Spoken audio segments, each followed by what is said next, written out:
For advertisement, call 8125893028. Our Gmail maxtvtelugu@gmail.com. Hi hello నమస్తే, welcome to Max TV. నేను మీ షాస్. ఈరోజు మనతో పాటు ఉన్నారు doctor Anila Reddy, gynaecologist at Srujana hospitals, Hyderabad. Madam, ovulation kit అంటే ఏంటి మేడం? ఓకే, సో మనం ఇందాక మాట్లాడుకున్నట్టు ఫర్టైల్ పీరియడ్ అని మాట్లాడుకున్నాం కదా. సో ఫర్టైల్ పీరియడ్ ఏంటంటే కరెక్ట్గా మనకి ఎగ్ ఎప్పుడు రిలీజ్ అవుతుంది, ఎగ్ ఎప్పుడు రిలీజ్ అవుతుందో దాన్ని ఓవులేషన్ అంటాం. ఓకేనా. సో ఆ ఓవులేషన్ ఇప్పుడు కొంతమంది ఉంటారు, సో వాళ్ళు కలిసి ఉండరు, లేదా కరెక్ట్గా ఓవులేషన్ టైం వాళ్ళకి తెలుసుకోవాలనుకుంటారు, అదే టైంలో వాళ్ళు ప్లాన్ చేసుకోవాలనుకుంటారు ప్రెగ్నెన్సీ. సో ఇలాంటప్పుడు ఏంటంటే ఓవులేషన్ కిట్స్ వాళ్ళకి సజెస్ట్ చేస్తాం.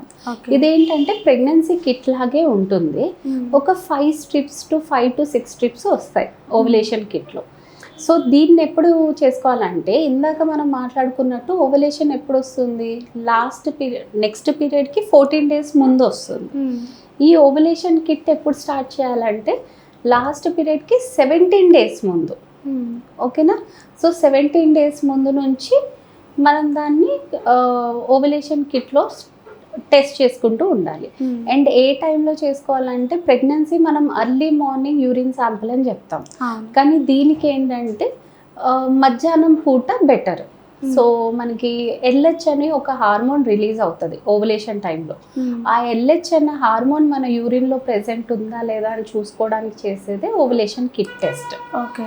సో ఈ హార్మోన్ పీక్ ఎప్పుడు ఉంటుంది అంటే కొంచెం మధ్యాహ్నం పూట ఉంటుందన్నమాట.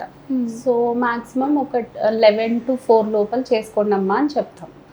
సో సేమ్ యూరిన్ టెస్ట్ లాగే ఒక 3 drops యూరిన్ వేసి కంట్రోల్ టెస్ట్ చూసుకుంటాం. స్లైట్ లైన్ వచ్చిందనుకో లైట్గా ఎల్హెచ్ హార్మోన్ మీ బాడీలో ప్రెజెంట్ అవుతుంది అని అర్థం.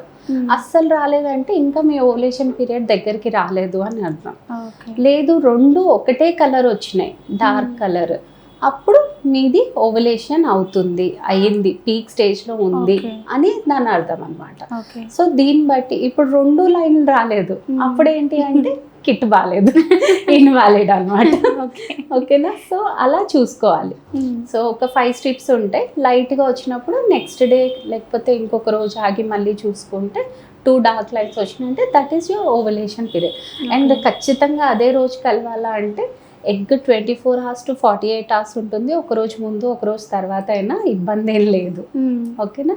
సో అలా చూసుకొని కూడా చాలామంది ప్రెగ్నెన్సీ ప్లాన్ చేసుకుంటారు. ఓకే. మరి ఓవులేషన్లో ఉన్నప్పుడు బాడీలో చేంజెస్ వస్తాయా మేడం? యా, స్లైట్ చేంజెస్ వస్తాయి, అది అందరు అబ్జర్వ్ చేయలేకపోవచ్చు. సో మనం వైట్ డిశ్చార్జ్ గురించి మాట్లాడుకున్నాం, గుర్తుందా? ఏది నార్మల్ ఏది అబ్నార్మల్ అని మాట్లాడుకున్నాం. సో అలా నార్మల్ ఓవులేషన్ టైంలో ఏమొస్తుందంటే కొంచెం ఎక్కువ వైట్ డిశ్చార్జ్ అవుతుంది అండ్ స్టిక్కీగా ఉంటుంది అనమాట. సో మనం ఇట్లా పట్టుకొని ఇలా లాగినప్పుడు కొంచెం అది అతుక్కొని ఉంటుంది. సో అలా కొంచెం వైట్ డిశ్చార్జ్ చేంజెస్ వస్తాయి. అండ్ నెక్స్ట్ బ్రెస్ట్ కొంచెం హెవీగా టెండర్గా అనిపిస్తుంది. అండ్ బేసల్ బాడీ టెంపరేచర్ అంటాం, చాలామంది ఇది కూడా ఫాలో అవుతారు. సో ఏంటంటే మనం పొద్దున్న లేవగానే అంటే ఇంకా అసలు బెడ్ మీద నుంచి కూడా లెగరు పేషెంట్ అనుకోవచ్చు, sorry, the women who is trying. Bed మీద ఉన్నప్పుడే కళ్ళు తెరవగానే దిల్ check the temperature. So normal కన్నా ఓవులేషన్ టైంలో ఒక్క 0.5 to 1 degree Celsius రేజ్ ఉంటుంది అనమాట. సో అలా చూసుకొని ప్లాన్ చేసే వాళ్ళు కూడా చాలామంది ఉన్నారు. సో ఇవి చిన్న చిన్న చేంజెస్. అండ్ మనం పీవీ చేసినప్పుడు సర్వీక్స్ కూడా కొంచెం మూమెంట్ ఉంటుంది, అంటే మిడ్గా వచ్చి అట్లా ఉంటుంది. అలా కూడా మనకి అర్థమవుతుంది వాళ్ళది ఇది ఓవులేషన్ టైం అని.